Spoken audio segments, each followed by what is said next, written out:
Good evening, ladies and gentlemen. It's been a couple of days since my last video, and I've been doing some thinking. And one of the things that came up throughout this time with the assassination of Charlie Kirk was this idea that the left is claiming that the right is more inclined to do political violence, right?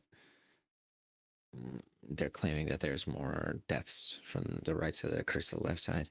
And it made me start to wonder, what are they trying to say with that? So I started to look into the definitions of what it means to be left versus right.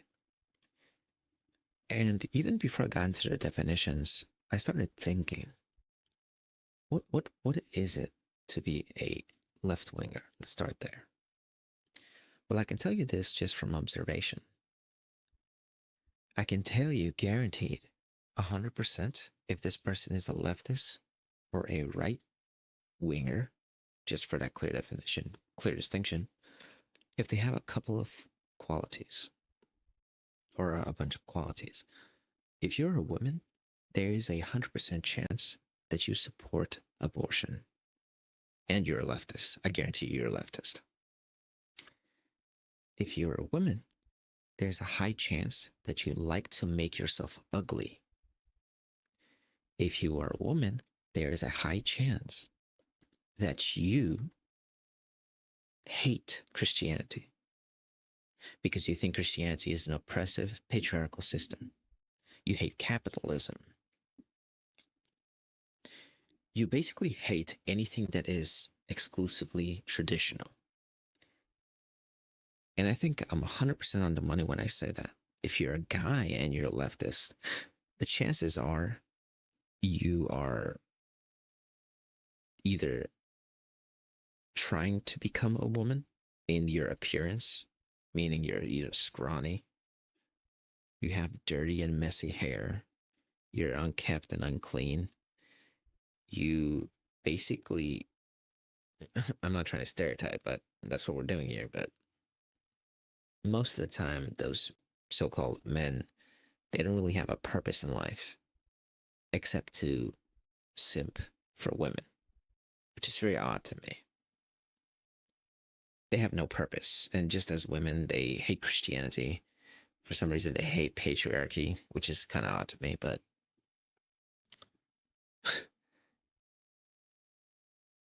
and you claim those people, those men that are on the left side, they claim that they support women's rights, like exclusively, right? They're like hard on, we are white knights kind of thing, right? And then I was thinking, what is the right side? What is the equivalent to the right side? Well, if you're a woman, you at least have a hunch as to you love Christianity, you love Christ, you love God. Of course, this is specifically for Christians.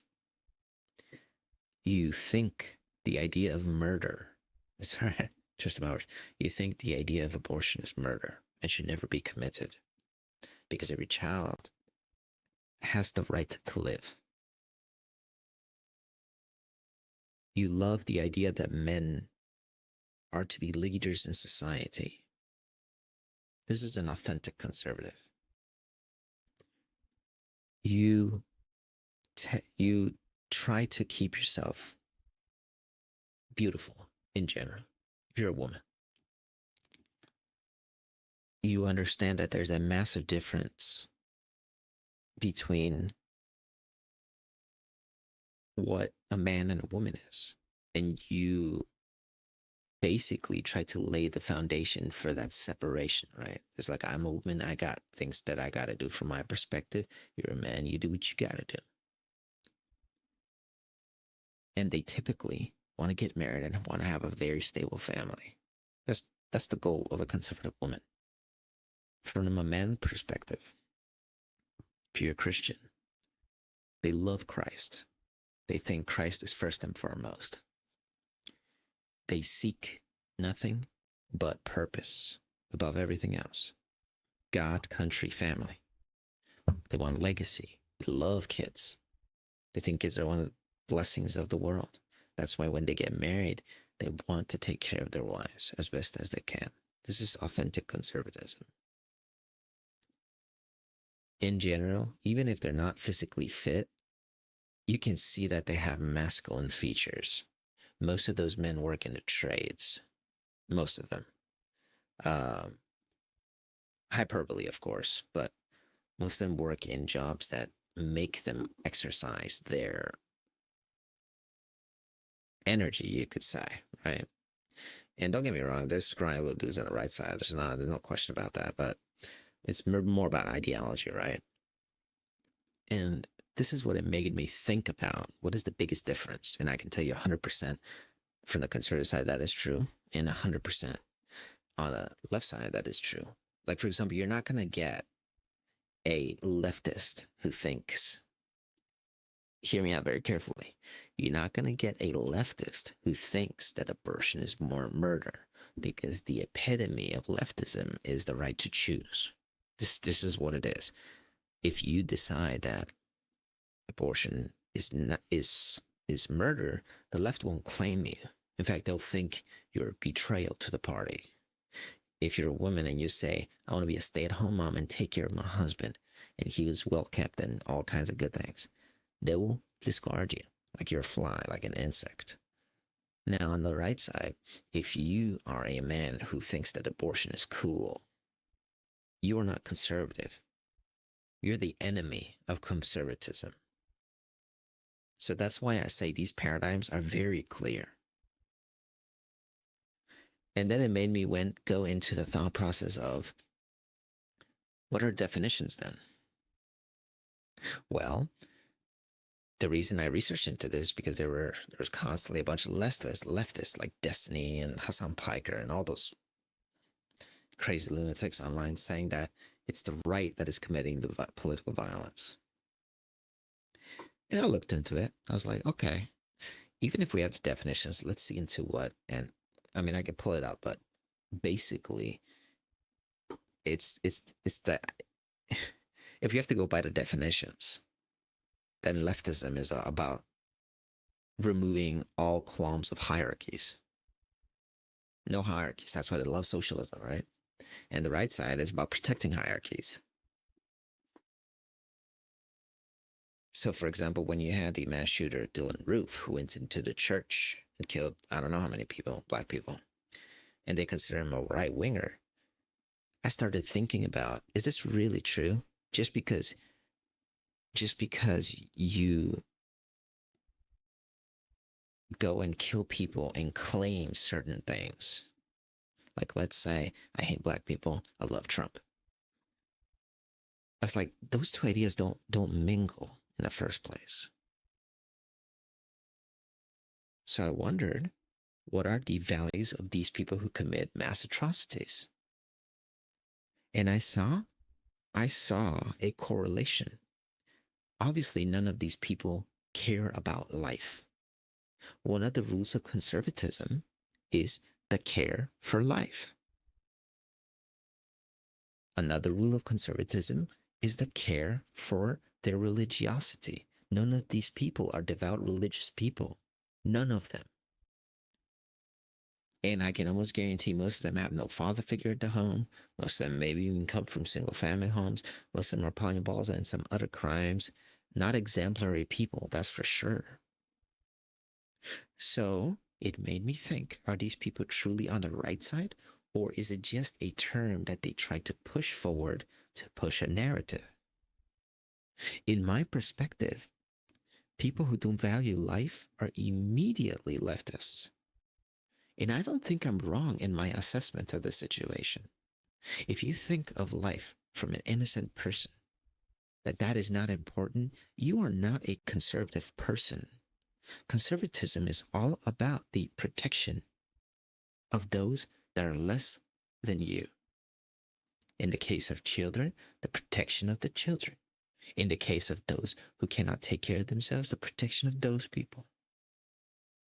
In the case of the killers, the people whom they terrorize, those are the people we care about. So it made me wonder once again, none of these people have conservative values. How exactly are they right wing? Even if you call them far right, you're saying that these people are right wing. It sounds to me like a oxymoron. So are you telling me, for example, that if you go too far into the right, you immediately become a leftist? Is that what you're telling me? Because if that's the case, then all far right people are leftists. I even saw this theory called the horseshoe theory, that the more the extremes go, the more identical they are. Exactly the same. So far right and far left, maybe they're the exact same thing. So the only assessment that I can give is the clear left and the clear right. If there's one metric that you can judge, is the value of life. Leftists don't care about the value of life. They're now openly calling out for more killing of conservatives since the Charlie Cook shooting. They think it's perfectly fine that happened. I don't even know if I should be frustrated because I already knew this is how they kind of thought about average people, really. They think conservatives are the worst thing on this planet, that their ideas about hierarchies, meaning that there is family structure, that there's societal structure, that there is those who are disaffected and those who are not, and not everybody is into a predator and prey class, that there's just difficulties in society that we must best take care as best as we can. But what they think is that we must force to change everything without understanding that there's human will, human nature at hand. They don't understand that there's evil versus good in this world. They don't understand the basic nature of what God is. Basic nature of God is the duality of masculinity and femininity. They don't care about that. They think it's all fluid. You can be in whoever you want to be. The leftists have no sense of duty unless it's selfish. That's a fact. They think that if it affects me, I care. But if it doesn't affect me, they don't care. Now they'll say, oh, we care for the disaffected. No, they don't. You can prove this by asking them the question, do you care about the unborn children? They'll tell you, no, it's a clump of cells. That's what they'll tell you, flat out to your face. So how can they care about that then? How can they care about the right of the disaffected if they care about if they do not care about the unborn children? They are morally contradictory. They have no morals because they think having morality is part of the patriarchal system. They call him Sky Daddy. They think that the earthly empirical evidence is more important than the morality standpoint of God. They really believe this. They think it's a I actually have come to believe that they think that if they get rid of Christianity and all religious aspects from society, society will actually get better. I believe that they believe this. They think that if there's no religious morality, society will be perfect. No more wars. I mean, I guess I should laugh because they don't really understand that the only reason that wars start is because there's a clash of morality. Yes, there have been a lot of religious war throughout the centuries. And some people may call it justified, some may not. That's not the point. But the biggest war that has ever been exercised today is that of atheism versus religiosity in the 20th century, called communism. Russians killed millions of people. Communists in China killed millions of their own people. Cuba, Venezuela. I could go on and on. They don't care about that. They don't care about the right to life. They do not care. They think it's all a game to them. They think that because they've shot someone and assassinated them, it's a great thing. It's going to show other conservatives not to speak out. They actually believe that they're making a good point. And the crazy part about this is that the young people who watch this and are assessing what they're going to do next have become what the left feared, the so-called radicalized right. And the funny thing is they're not even radicalized. These, especially young men, just so you're aware, the young men decided, I'm going to go to church. I'm going to be a good Christian. I'm going to go more to church than I ever did before. I'm going to attend Christ and Christ alone. I'm talking about Christians here. These are the same people, the young men, may have been on the fence about who to believe in. And then they saw this happening and immediately shifted to the right. Immediately. It was not a city burning, riots, looting. That didn't happen. But it was a spiritual shift. I wouldn't be surprised, but by the end of the week, there's millions of Americans who converted to Christianity. I wouldn't be surprised. And don't get me wrong, let me make this very, very clear. I heard this from Andrew Wilson of The Crucible.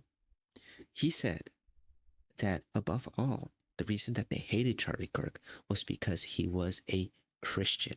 He said, make no mistake about it, because his whole worldview comes from Christ. So they hated that fact. And for that same fact, I'm saying this, for that same fact, many young men will turn to Christ in massive numbers. I mean, the young men of today, they see no hope. I mean, this is clear evidence they see no hope in the future. Secularism gives them nothing. Society today gives them nothing. They assess their situation and they find only one solution alone: Christ. There is no path forward except through Christ. If you're about religious convictions, I understand you got your own things to do. In fact, I would even be willing to grant you the fact that as long as people follow the best moral paradigm that they can understand, go right ahead, man. I'm not judging about those people. Even those people, even I may disagree with them heavily, have a moral guideline, at least something. I know, and I talk to plenty of people from different religious denominations. I got absolutely no hate for them. In fact, I wish them the best in their journey. But for me, I've come to understand a simple thing. You know, I may assess different religions, I may think about different things, different ways, but I end up realizing it all comes back to Christ. There is no other choice, no other solution. The sentence, you can only come to the Father through me,